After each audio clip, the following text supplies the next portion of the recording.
Okay. So, people got used to how I was, right? But, yeah, thank you, Holy Ghost. I turned 60. When I got into the 60s, right? Each year was different for me. But when I got into the 60s, that was a whole nother number. A whole nother body. Let me put it that way. That was a whole nother body. You know? Let me put some eyebrows on. Put some black on. I know.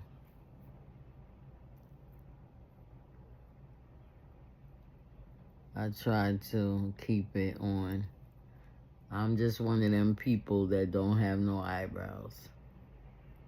I used to watch people do their makeup.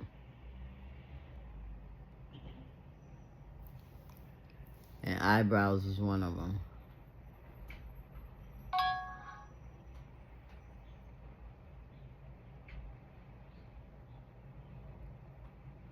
You know?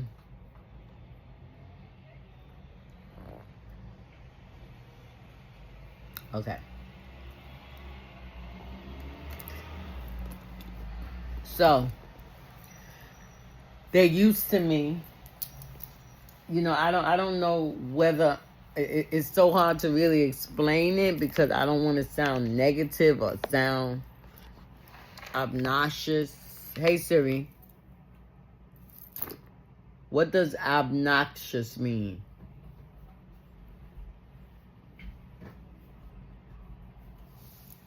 Dang, this one always acting.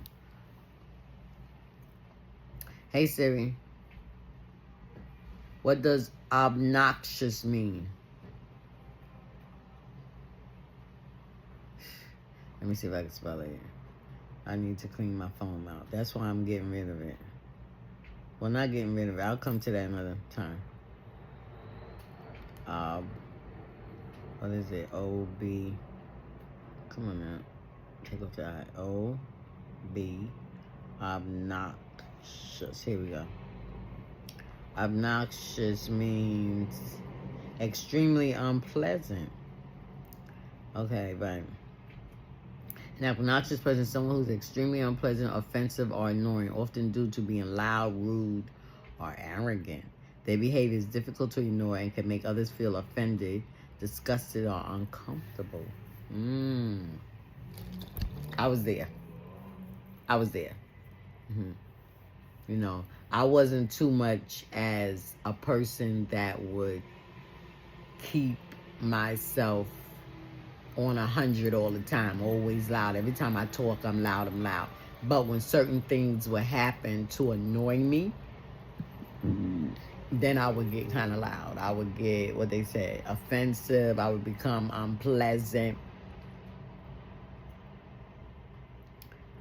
I probably would be annoying too. And it's often due to being loud, rude, or arrogant. Those look like, I mean, they say it's dude. Okay, so I got it. So, being loud, rude, or arrogant causes a person to be unpleasant, offensive, or annoying. Yeah. See, I had to go into it and see exactly what it was saying. Okay. So, I'm not going to say I was so much like that, but maybe people did see me that way, you know?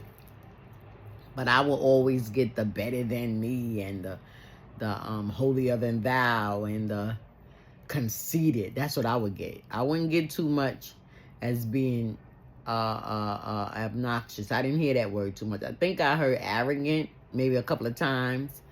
But it wasn't like used like you're arrogant. It was used like you're acting arrogant, you know, and stuff like that, right? But anyway, so when I hit the 60 stage, I believe I started maturing. And it kind of like started coming into play when I moved to the Bronx. Now, here's the thing. When I was in the shelter, from 2018 to 2019. Now, prior to that, I'm in Brooklyn. and Malcolm X Boulevard. So much went down. I was there for 15 years. And in that 15 years, let me see, I moved from there 2019, 18. I moved there 2003. So 63, 73, 83, 93, 2003. So I was 40 when I moved there.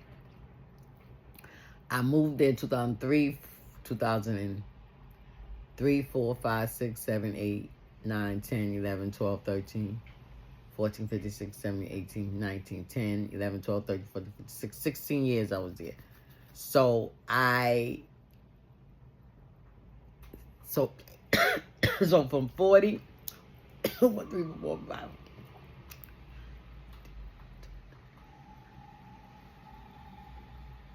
So I was 57 years old when I moved 56 years old when I moved from Malcolm X Boulevard in 2018. December 58, 59, 60. Right? 61, 62. Yeah. So I went from Malcolm X and stayed at Boston Road in the Bronx for 5 years. And I turned 62 in 2000 and look at me, I gotta think, Jared. Last year. No, this year.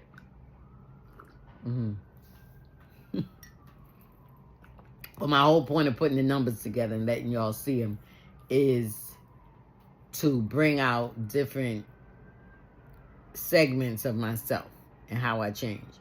So when I was in Malcolm X, I was one person. I was 40. I was younger. I was stubborn. I was at a place in my life that nobody couldn't get to. And what I mean nobody couldn't get to is in the perspective of I wasn't thinking about no man.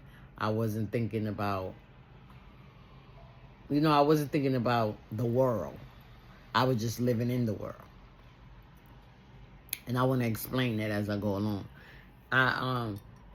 I wasn't thinking about the world. I was into the church. The church was my life. The church was my life. And I stayed in the church. I was in the church 24/7 if possible. Every time they had something, I was there. And here's the thing. When they would have things, I was not invited to it. I wasn't a part of it. But I would show up. If it was to the point where it wasn't for me to know nothing about it, then it would be secretly done, right? They would have secretly banquets. They would have secretly trips, going places.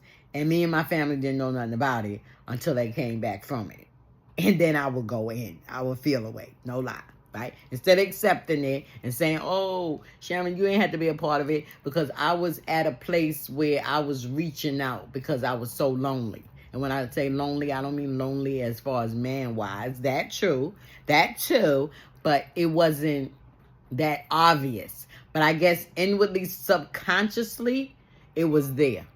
And that's because God made Adam and Eve to be connected to one another, to become one. So when you're not with your other half, whoever he may be, I'm not talking about somebody that you're with and you're having problems. I'm talking about that you by yourself and he by yourself. But he's your half and you his half. But y'all don't know it yet. So when you're not with that person, there's a loneliness that takes place. There's something that's missing. It's the same thing with salvation. You can have everything, even your significant other, but it just seemed like I'm missing something. That's when salvation, that's when God is drawing you. When you can't seem to get it together and be like, wait a minute, I got everything. I got my money, I got my cars, I got my house, I got my husband, I got my children, I got my job, I got money. But wait a minute, I'm still missing something. That's God, Jimmy said. Yeah, I need to go find them. Go get to the church and get on your knees and call Jesus, Jesus, Jesus. And that void will be filled, okay? So I'm trying to hurry up with this. So now, with that being said, so went on, and now, the Bronx, not the Bronx, the Brooklyn apartment really taught me something. But the teaching I couldn't put in effect because it was already messed up. You know how you be in something and God show you that you're in it? And he let you know he gonna get you out of it. But you gotta stay in it a little bit.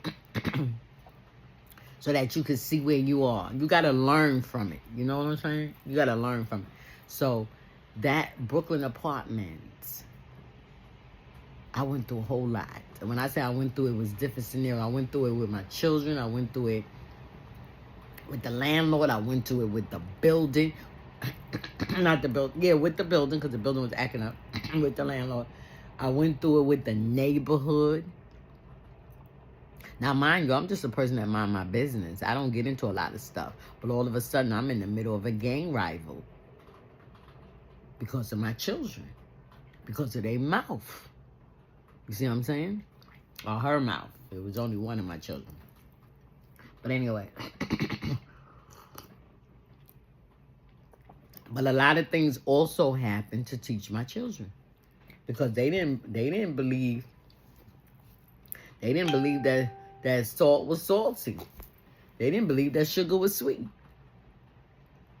And they didn't believe that poo stank. So a lot of things that happened there, God had to allow to happen so that they could see that God was real. Not so much as mommy's is a godly mother. No. He wanted, that's good, because they did. But he wanted them to see that he existed. He wanted to be first in their lives, in their decisions. Oh no, it didn't happen, per se, because I don't know whether he's first in their decision or not. They ain't saved yet. But, people can still love the Lord how they love the Lord. So I ain't knocking that. And have faith and trust in them. So that's one thing I did give them. I taught them faith, right? That mustard seed faith. I taught them that. They believe. Right? So